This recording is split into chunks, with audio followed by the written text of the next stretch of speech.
Lihat bahwa STR mati atau expire 8 Februari 2018, sudah 2 tahun yang lalu.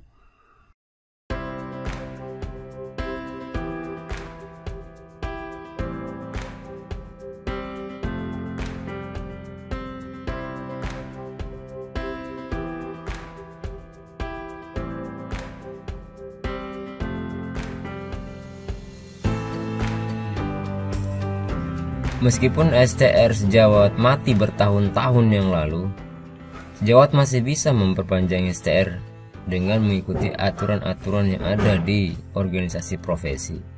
Untuk PPNI, tentu kita harus melengkapi 25 SKP. Setelah itu kita tinggal mengecek saja apakah sudah diverifikasi oleh verifikator SKP. Setelah itu kita bisa pantau rekomendasinya terbit di dalam akun membership kita pada bagian PKB, dan kalau muncul akan kelihatan download surat rekomendasi kepada MTKI-nya. Oke, berikutnya kita langsung saja masuk ke website ktki.kemkes.go.id. Bila sejawat belum pernah mengajukan PIN, mulailah dengan mengajukan PIN di website tersebut. Caranya sangat mudah dan paling sering saya tayangkan bagaimana cara meminta PIN. Setelah ini, masuk saja kemudian klik belum punya PIN. Pada bagian ini, sejawat akan diminta untuk mengisi beberapa data. Yang pertama yaitu email. Email ini pastikan email yang aktif ya. Kemudian konfirmasi emailnya, jangan sampai salah, cek berkali-kali. Karena kalau salah susah akibatnya, termasuk nomor KTP harus benar. Lalu ketik kode captcha dan klik tombol daftar. Maka kita akan melihat PIN yang akan muncul di bagian kiri bawah. Nah, lakukan penyimpanan data tersebut dengan cara screenshot atau di save as saja.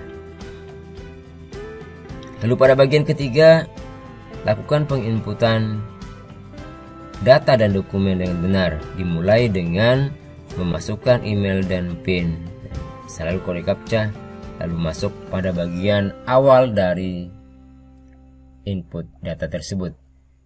Untuk perpanjangan tentu kita harus memilih registrasi ulang dan perpanjangan, lalu isilah bagian data ini menggunakan data dari STR lama.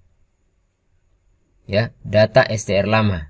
Sekali lagi, data STR lama harus sama. Huruf kecilnya, huruf besarnya, spasinya harus sama. Tidak boleh beda, tidak boleh sesuai dengan yang lain-lain. Pokoknya harus sesuai dengan STR. Lalu, lanjut. Kemudian di sini kita akan melihat pemilihan data diri.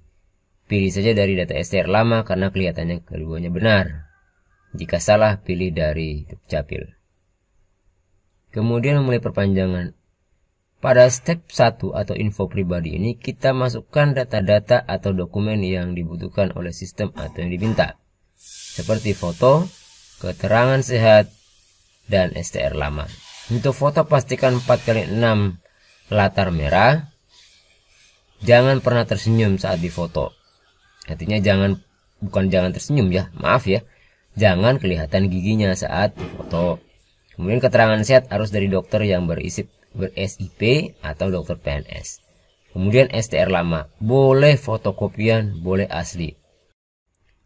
Lihat bahwa STR mati atau expire 8 Februari 2018, sudah 2 tahun yang lalu. Lalu masukkan data-data yang lain ya, seperti nomor KTP, nomor NPWP ya. Kalau tidak punya NPWP, ketik 0000 saja. Kemudian masukkan alamat rumah sesuai KTP. Mulai dari alamat rumah, jalannya, kemudian provinsinya, kabupaten dan seterusnya. RT, RW, kode pos ya, sesuai dengan pilihan karena di sana kita sudah mencantumkan kelurahan, biasanya akan terpilih otomatis. Lalu masukkan nomor handphone.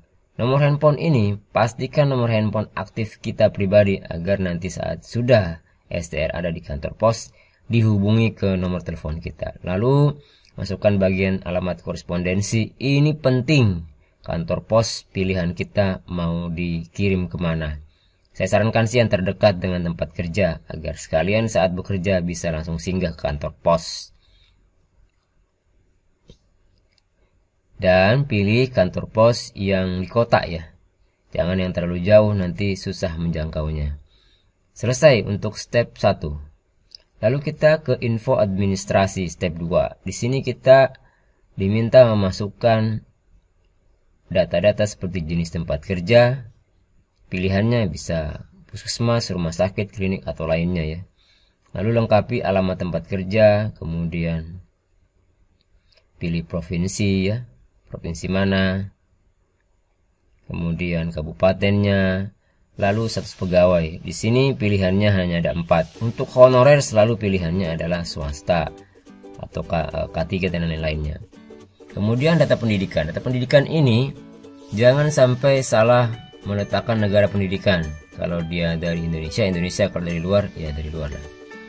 Lengkapi data-data lain. Untuk kompetensi sudah ada pilihannya. Untuk perawat, subkompetensi kosongkan saja ya.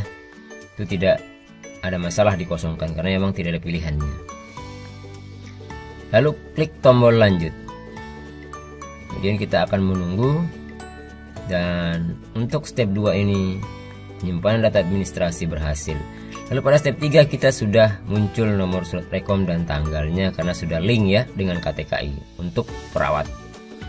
Ini kita bisa lihat sebelum kita menyatakan setuju, kita sudah cek, kemudian lanjutkan tombolnya dan selamat, registrasi selesai. Nah, untuk memastikannya kita bisa cek status. Nah, kita bisa lihat di email kita yang sudah kita gunakan tadi untuk melihat kiriman dari KTKI. Oke, selanjutnya kita hanya menunggu saja ya. Menunggu 1-10 hari. Apakah data-data yang kita input dan dokumennya itu sudah benar sesuai dengan panduan dari KTKI. Setelah itu, kalau sudah selesai berhasil, kita akan membayar kode billing di kantor pos atau bank terdekat. Kemudian pendatangan hasil elektronik 7-14 hari di KTKI Jakarta.